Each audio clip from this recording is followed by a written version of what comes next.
Hello વિદ્યાર્થી મિત્રો, હું તમારું માનવ ક્લાસીસમાં ફરી હાર્દિક સ્વાગત કરું છું. તો આજે આપણે ધોરણ 6 સંસ્કૃતની સ્વાપોથી પણ ગાલા સ્વાપોથીનું સોલ્યુશન લાવી રહ્યા છીએ. તો ફટાફટ આપણી ચેનલને લાઇક એન્ડ સબસ્ક્રાઇબ કરી દો, જેથી અમારી ચેનલમાં તમને દરેક ધોરણના વિડીયો મળી શકે. તો ચાલો આપણે વધુ સમય ન લેતા વંદનાનું સોલ્યુશન સ્ટાર્ટ કરશું. તો એમાં એનું નામ છે વંદના, અને નમસ્કાર અને પ્રણામ એનું ગુજરાતી થાય છે. તો હવે એ પાઠમાં વિકલ્પ છે નીચે, આપણે એનું સોલ્યુશન કરીએ. તો કે વક્રતુંડ અને મહાકાય કોણ છે? તો કે ગણપતિ. દેવી સરસ્વતીએ શું ધારણ કર્યું છે? તો કે વીણા અને પુસ્તક. સાક્ષાત પરબ્રહ્મ સ્વરૂપ કોણ છે?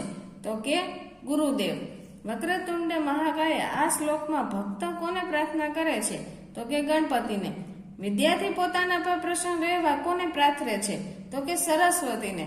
વક્રતુંડનો શું અર્થ થાય? તો કે કરોડ સૂર્ય વાળા. હવે નીચે આપણે જોઈએ ખાલી જગ્યા આપેલી છે ને એમાં તમને કાઉન્સ પણ આપેલા છે. તો તમારે એમાંથી પણ જવાબ ગોતીને લખવાનો રહેશે. ચાલો, તસ્મૈ ખાલી જગ્યા નમઃ. તો એમાં આવશે શ્રી ગુરુવે. ગુરુ સાક્ષાત ખાલી જગ્યા તો પરબ્રહ્મ. વક્રતુંડ મહાકાય ખાલી જગ્યા સમપ્રભ. તો કે સૂર્ય કોટિ. ખાલી જગ્યા કુરુ મે દેવ. તો કે નિર્વિઘ્નમ. અહમ વિદ્યારમ ખાલી જગ્યા. તો કે કરિષ્યામી. જો તમને શ્લોક પૂર્તિ આવડતી હશે આ વંદનાની, તો ફટાફટ તમને ખાલી જગ્યા આવડી જશે. જેથી ખાસ કરીને દરેક વિદ્યાર્થીએ શ્લોક પૂર્તિ પાકી કરવી ફરજિયાત છે, જેથી તમને વિકલ્પ ખાલી જગ્યાના જવાબ ફટાફટ આવડી જાય એના માટે. હવે નીચે તમને આપેલું છે સંસ્કૃત શબ્દોના સાચા અર્થ આપી તેની સામે આપેલા વિકલ્પોમાંથી શોધીને લખો. આ વસ્તુ બધા વિદ્યાર્થીઓને બહુ જ ગમે છે, કારણ કે તેમાં ઓપ્શન આપેલા હોય છે એ પણ ખાલી 2 જ હોય છે. જેથી જો અમુક મિનિંગ એને આવડતા હોય તો પણ એને ફટાફટ જવાબ આવડી જાય છે. ટુંડમ તો મુખ, કોટી તો કરોડ, ભવ તો થાવો, સર્વદા તો હંમેશા, પ્રભહ તો તેજ. હવે પાછળ જોઈએ આપણે. હવે સંધિ છોડો આપેલી છે. સંધિ એટલે કે જે નામ આપેલું હોય તેને આપણે છૂટું કરવાનું છે. તો જો અહીંયા ગુરુ બ્રહ્મા, તો જો ગુરુ ગુરુહ પ્લસ બ્રહ્મા. ગુરુ વિષ્ણુ તો ગુરુહ પ્લસ વિષ્ણુ. મહેશ્વર તો મહેશ ઈશ્વર. નમસ્તે તો નમઃ પ્લસ અસ્તે. હવે નીચે જોડકા આપેલા છે. તો પેલું એમાં છે નિર્વિઘ્નમ કુરુ મે દેવ. તો આવશે એમાં 3 નંબરનું સર્વકાયેષુ સર્વદા. પછી ગુરુ સાક્ષાત પરબ્રહ્મ. તો એમાં પહેલા નંબરનું આવશે તસ્મૈ શ્રી ગુરુવે નમઃ. પછી છે નમસ્તે શારદે દેવી. તો કે વીણા પુસ્તક ધારિણી. ચાલો, નીચે આપણે પ્રશ્ન નંબર 6 જોઈ. તો કે એક વાક્યમાં ગુજરાતીમાં પ્રશ્નોના જવાબ આપણે દેવાના છે. તો એમાં પહેલો પ્રશ્ન છે કવિ કેવા ગુરુદેવને નમસ્કાર કરવામાં આવ્યા છે?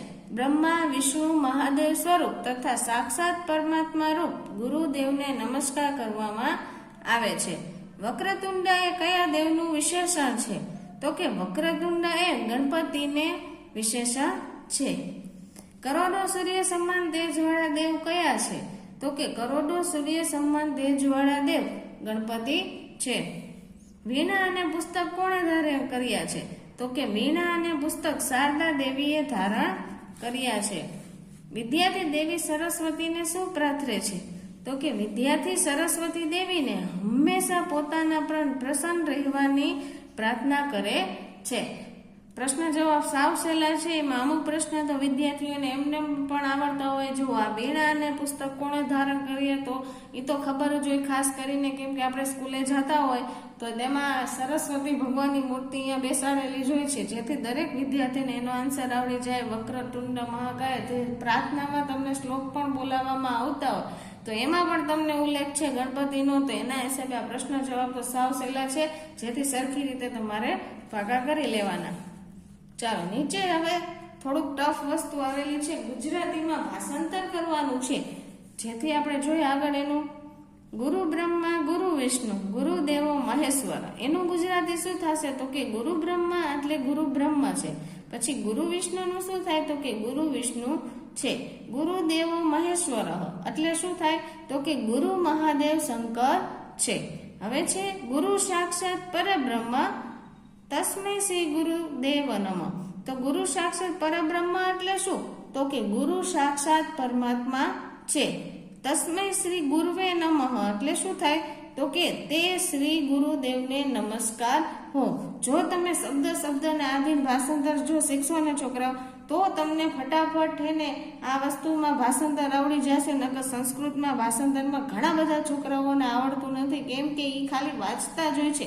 એવી રીતના નહીં પાકું કરવાનું. પહેલા સંસ્કૃત શબ્દ જોવો, એનું ગુજરાતી શું થાય છે એ તમે યાદ રાખશો તો એકદમ તમને ભાષાંતર કરતા આવડી જશે. વિદ્યાર્થીઓ, આ ખાસ સૂચના તમારે યાદ રાખવી જરૂરી છે, જેથી તમને એક્ઝામમાં પાકું કરવા ટાણે ફટાફટ યાદ રહી જાય.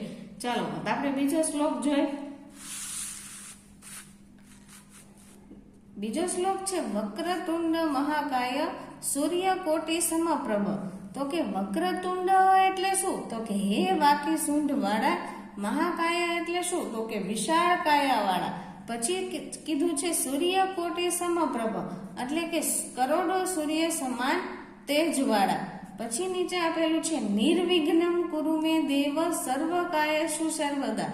નિર્વિઘ્નમ એટલે વિઘ્ન થાય, દેવ સર્વ કાયેષુ સર્વદા એટલે કે મારા સર્વ કાર્યોમાં, સર્વ કાયેષુ એટલે સર્વ કાર્યોમાં હંમેશા, સર્વદા એટલે હંમેશા થાય, વિઘ્ન એટલે નિર્વિઘ્નમ એટલે વિઘ્ન રહિત રહેજો.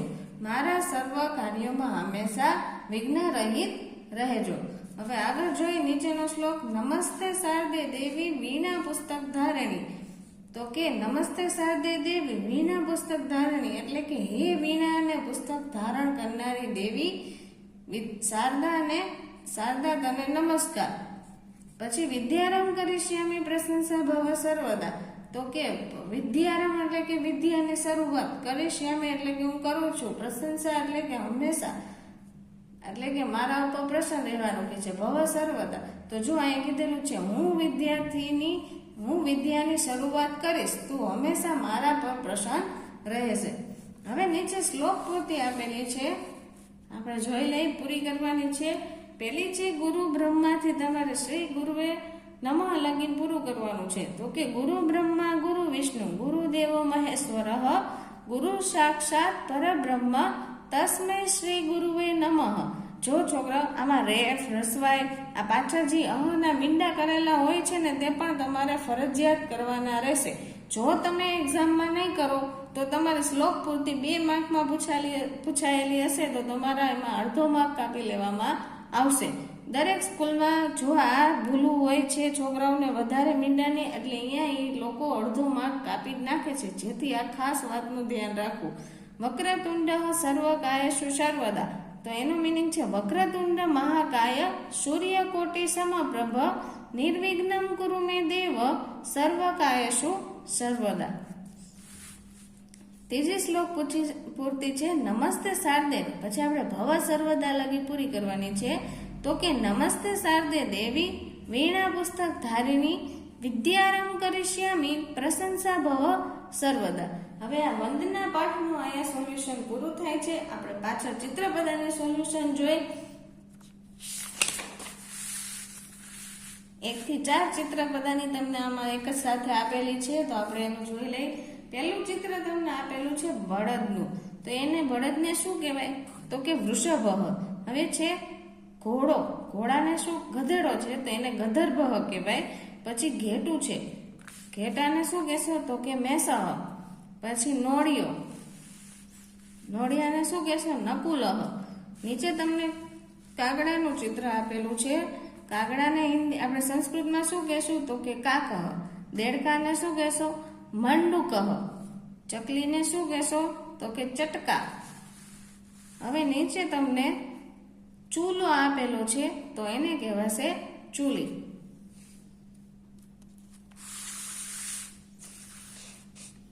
નવમા વિકલ્પમાં તમને આપેલું છે ફ્લાવર વાળું, તો કે ઊંઝામાં હોય તો એને કહેવાય પુષ્પધાની. પછી છે સીવવાનો સંચો, એને કહેવાશે શિવનિયંત્રણ. હવે વિમાન છે તો એને કહેવાશે વિમાનમ. પછી છે બ્લેકબોર્ડ એટલે કે કાળું પાટિયું, અને ગુજરાતીમાં લખાય કાળું પાટિયું, એમાં કૃષ્ણ ફલકમ. પછી નીચે તમને બળદગાડું આપેલું છે તો એને કહેવાશે સંસ્કૃતમાં સક્કટમ. પછી 14માં તમને પેન્સિલ આપેલી છે, એને કહેવાશે અંકની. પછી નીચે 15માં ફાઇલ છે, તો એને કહેવાશે સર્જિકા. હવે નીચે તમને ચાપ આપેલી છે, તો એમાં પીજો. ચલો નીચે તમને પાછું ઓલો ઓપ્શન વાળા આવેલું છે સાચો અર્થ, તેની સામે રાઈટ કરવાનું વિકલ્પમાં, એટલે કે લખવાનું છે. ચાલો વૃષભને શું કહેવાશે? હમણાં જ આપણે જોયું બળદ કહેવાશે. મકરને તો કે મગર, સાટિકાને તો કે સાડી. પછી છે ઉત્પીઠિકા. ઉત્પીઠિકાને શું કહેવાય? તો કે ટેબલ. ઉરકમને શું કહેવાશે? તો કે પેન્ટ. સક્કટમને શું કહેવાય? તો કે બળદગાડું.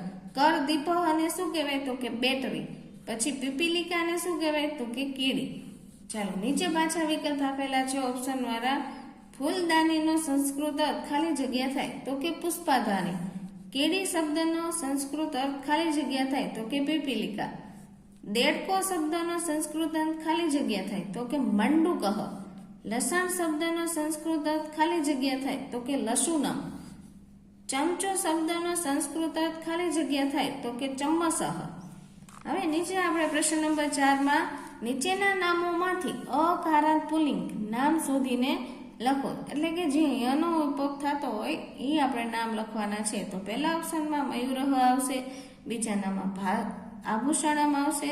પછી પ્રશ્ન નંબર 5માં આકારાંતનો ઉપયોગ એટલે આનો ઉપયોગ થતો હોય સ્વરમાં, તો કે લતા આવશે એમાં, અને નીચેનામાં કુચિકા આવશે. પછી પ્રશ્ન નંબર 6માં એમાંય પાછું અકારાંત. જો અકારાંતમાં પુલ્લિંગ નથી, આમાં કી આવી ગયું? નપુંસક લિંગ આવી ગયું, તો કે એમાં આવશે પુસ્તકમ અને કૃષ્ણફલકમ. પછી ઈ કારણ સ્ત્રીલિંગમાં એટલે કે દીર્ઘાયવાળામાં મોટો ઈ આપેલો છે, જો એને રેફ્ટ છે એટલે, તો એમાં આવશે દ્રોણી અને નદી દીર્ઘાયવાળા શબ્દમાં. પછી નીચે વાક્યનું સંસ્કૃતમાં ભાષાંતર કરો આપેલું છે. તો જોઈએ આપણે, આ સાપ છે તો એસહ સર્પ અસ્તિ. આ શાહીનો ખડીયો છે તો કે એસહ મસી પાત્રમ. આ થાળી છે તો કે એસાહ સ્થાલિકા. આ ઘરેણું છે તો કે એતતમ આભૂષણમ. આ સ્વીટ છે તો કે એસાહ પીજહ. ચાલો આ પાઠ અહીંયા ચિત્રપટની 1 થી 4 તમારે પૂરી થઈ જાય છે. જો આગળના વિડીયોનું તમારે સોલ્યુશન જોતું હોય અથવા અન્ય કોઈ સબ્જેક્ટના તમારે સોલ્યુશન જોતા હોય 6, 7, 8ના અથવા 9, 10ના, તો પણ આપણી ચેનલમાં જડશે. તો ફટાફટ આપણી ચેનલને લાઇક એન્ડ સબસ્ક્રાઇબ કરવાનું તો ભૂલવાનું જ નથી, અને તમારા ફ્રેન્ડને પણ શેર કરો જેથી એ પણ અમારા વિડીયો જોઈને સ્ટડી કરી શકે. આ ખાસ વાત ભૂલતા નહીં અમારા માટે ખાસ, અને તમારા માટે અમે દરેક વિડીયો લાવવાને ટ્રાય કરશું જેથી તમે એમાંથી જોઈને કરી શકો.